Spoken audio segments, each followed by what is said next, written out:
The ultimate ethic, as I see it, is the ethic of love.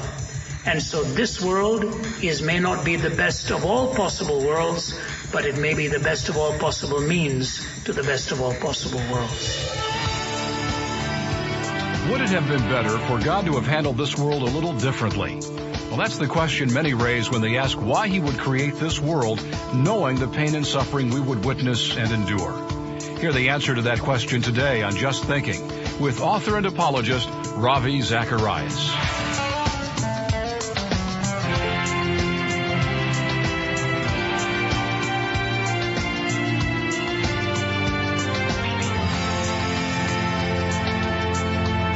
Welcome to our Friday Q&A broadcast on Just Thinking. Today, we return to Columbia University in New York City, where Ravi addressed an audience of students and faculty several years ago. The first question deals with God's sovereignty and how it plays into the existence of suffering in this world. Here's that first question for today. If God is all-powerful, all-knowing, why would he still choose to create a world where it's going to fall apart and we're going to have atrocities like we have now, when he knows that that's going to be the outcome of what we choose? Yeah.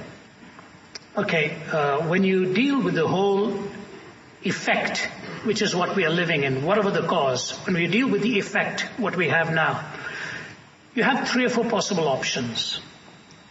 One option is that it would have been better to have no creation at all than to have this one. Okay? Number 2, would it have been better if he'd only created people who would only choose good? That's the second option. Number 1, no creation. Number 2, where we would only choose good. Number 3, where there were no such thing as, would it be better if he'd created a world where there was no such thing as good or evil, an amoral world? Or, as far as we know, the only other option is, or this world where there's a possibility of good and evil, knowing that we would still choose evil and all the entailments that you have mentioned here.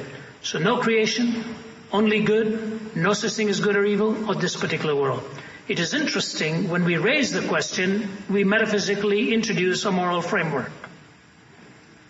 Would it have been better? Would it have been better? Would it have been better? If it had been morally better, the only reason to justify the question again is that there is such a thing as good or evil. Otherwise, the question is moot or self-defeating. Now, since we invoke a moral framework, and you cannot invoke a moral framework in an amoral world, then the question is, what is the ultimate ethic?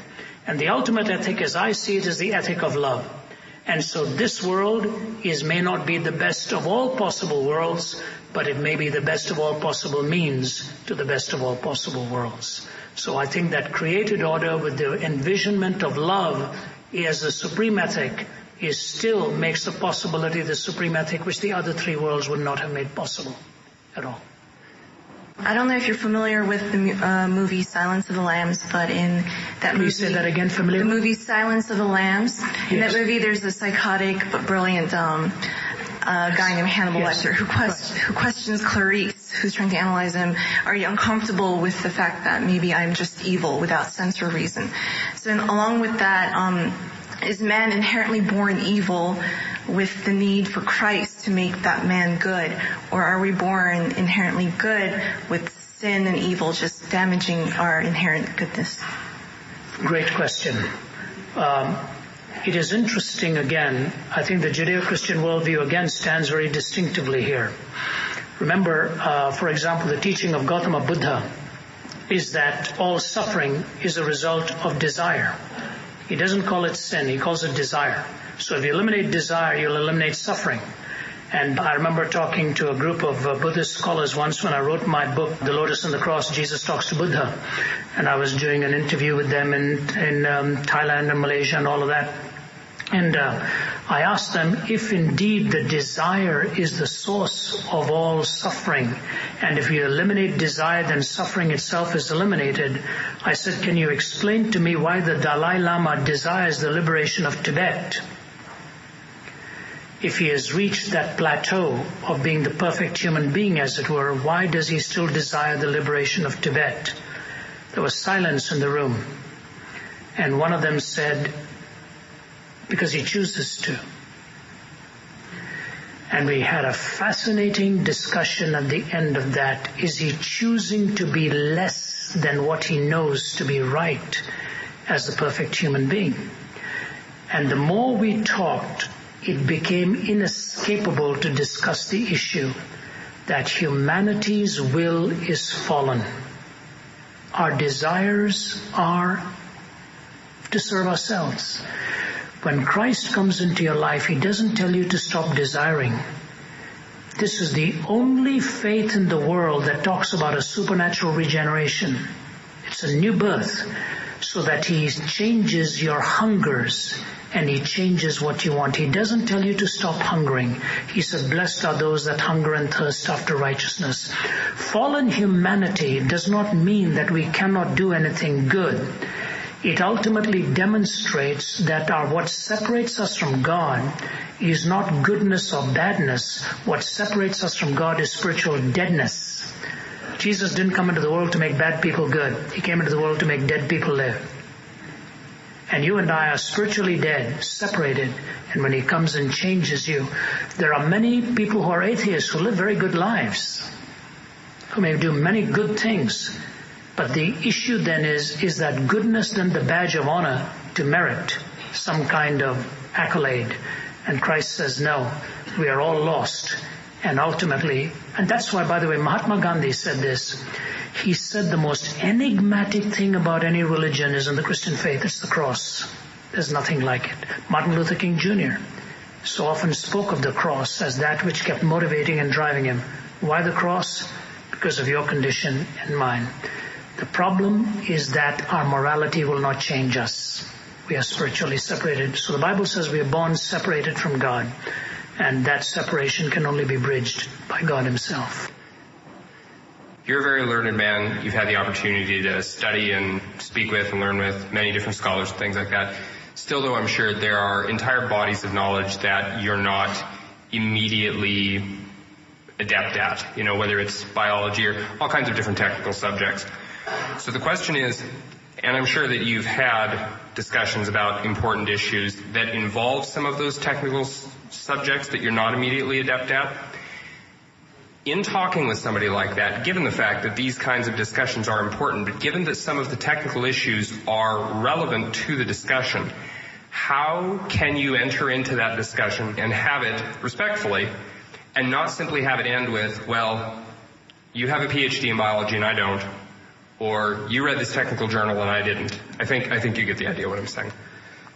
Very well spoken and very truthfully spoken. We're all ignorant, only in different subjects. And that's the way it is. The vast amount of knowledge that is out there, still so unknown to us in so many different disciplines. So and your point is well taken. You don't walk away saying, well, this is your field, this is my field. My brother was a surgeon in Canada. Sometimes will say to me, I don't know why you keep sending me these books. I have a hard enough time keeping up with my field. You want me to keep up with your field? And I wrote back and said, people in your profession have kept me waiting in the waiting room long enough, so I've had to read things that were not of interest to me too. The answer to that, I think, will go something like this. If there is anything in that other person's discipline that is a hatpin to the heart of my worldview, then I want to listen to that person very carefully. But what I would want to challenge that other person in his or her expertise is this. Is your worldview meeting the tests of truth?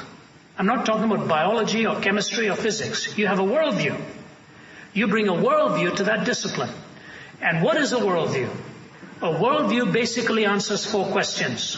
Origin, meaning, morality, and destiny. These are the 4 questions of life. How did I come to be? What gives life meaning? How do I define good and evil? What happens to a human being when he or she dies? That's the worldview. Now, how do you construct a worldview? The worldview must meet many tests. There should be logical consistency. There should be empirical adequacy. There should be experiential relevance. You talk about the correspondence theory of truth. You talk about the coherence theory of truth. You bring all of these things to weigh in on a worldview. Now, sometimes a discipline may be so thinly sliced up that it may be able to attempt to answer one question about life. But that's not the only question about life. So you go away by saying, you may have some point here that we are really nothing more than time plus matter plus chance. But have you ever pondered all the questions that you now have unanswered and that your worldview will never answer? Why do you react to atrocities? Why do you react to tragedies? Does your worldview give you a satisfactory answer? You know, when I was at Oxford about a month ago lecturing there was a debate between Alistair McGrath, one of my colleagues, and one of Richard Dawkins's right-hand person. She was, I don't know where she came from, one of the other universities in the country. And Richard Dawkins's whole theory now, which he doesn't defend, by the way, in public, but he only writes about it, is that religion is a virus that has entered into the software of the human mind and must be expunged. You know, that these memes, this meme theory, this meme has entered into our way of thinking, following the mimicry of previous generations. And so religion is nothing more than mimic in its reality and so forth. And Alistair McGrath just looked at her at one point and said, how do you know atheism is not?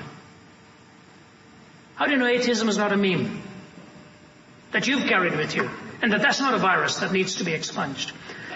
And the audience just roared with the question. You cannot just foist something like that to explain away people's belief systems and so on. So when you take one discipline and push it to the ultimate limit, it is an irrational way of dealing with ultimate reality.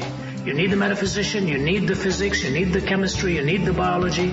To me, all of these converge into the mystery and the marvel of God's creation.